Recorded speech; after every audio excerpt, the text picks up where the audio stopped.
Title: The Lion and the Mouse. Deep in the heart of a vast green jungle, where the sunlight danced through tall trees and the air was filled with the songs of birds, lived a mighty lion named Rhaegar. He was known as the king of the forest, not only because of his strength, but because of his deep roar that echoed through the mountains and made every creature stop in fear.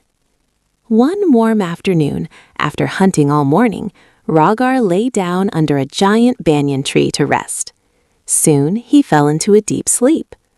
As he slept, a tiny mouse named Milo scurried through the grass searching for food. Milo was small, soft-furred, and full of energy, but he was also very curious, sometimes a little too curious. While exploring, Milo accidentally ran across the sleeping lion's huge paw. The moment he realized what he had stepped on, his little heart nearly stopped. But before he could run, Rhaegar's golden eyes snapped open. With a thunderous growl, the lion trapped Milo beneath his paw. "Who dares wake the king of the jungle?" Rhaegar roared. Terrified, Milo squeaked, I'm so sorry, Your Majesty. I didn't mean to disturb you. Please let me go. I promise I will never make this mistake again." Rhaegar lifted his paw slightly and looked at the tiny trembling creature. One swipe could end Milo's life, but something about the mouse's fearful eyes made Rhaegar pause. "You are so small," the lion said mockingly. "How could you ever be of any use to me?" Milo swallowed hard, but gathered courage. "Maybe one day I can help you, my king. Even the smallest creature can be of use." Rhaegar laughed, a deep, booming laugh that shook Milo's whiskers. "You help me?" Rhaegar said while smiling. "Very well, I will spare your life. Now go before I change my mind." Milo bowed gratefully and ran off, promising himself that if a time ever came, he would help the lion no matter what.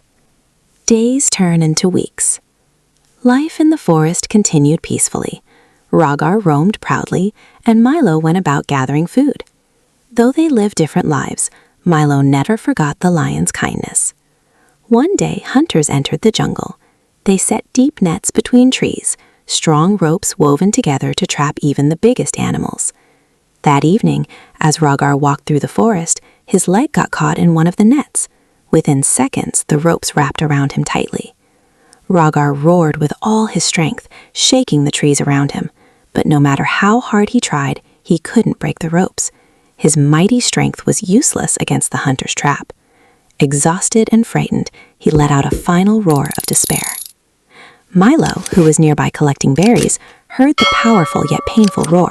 His little heart recognized that voice instantly. "That's the lion! He needs help!" Milo squeaked and rushed toward the sound. When he arrived, he saw Rhaegar trapped, helpless, and struggling to breathe. Milo didn't waste a moment. "Don't worry, Your Majesty, I'm here," Milo said. Rhaegar looked down weakly. "Little one, this trap is too strong. Leave before the hunters return." But Milo shook his head. "You spared my life. Today I will save yours." With sharp teeth and tireless determination, Milo began chewing the ropes. Little by little, the net weakened. Rhaegar watched in amazement as the tiny mouse worked with all his strength. Minutes passed, then an hour, and finally, snap! The last rope broke and Rhaegar was free. He stood up proudly and stretched his legs. "You saved me," Rhaegar said, his voice filled with respect. "I never believed someone so small could help me. I was wrong." Milo smiled. Even the smallest friend can make a big difference. Rhaegar lowered his head in gratitude. "From today onward, you are under the king's protection, and you will always be my friend." The giant lion and the tiny mouse walked back into the forest together, an unlikely pair, but forever bonded by kindness and courage. Moral of the story: no act of kindness is ever wasted. Even the smallest and weakest among us can be capable of great help. Never underestimate anyone based on size, position, or strength. Everyone has their own value.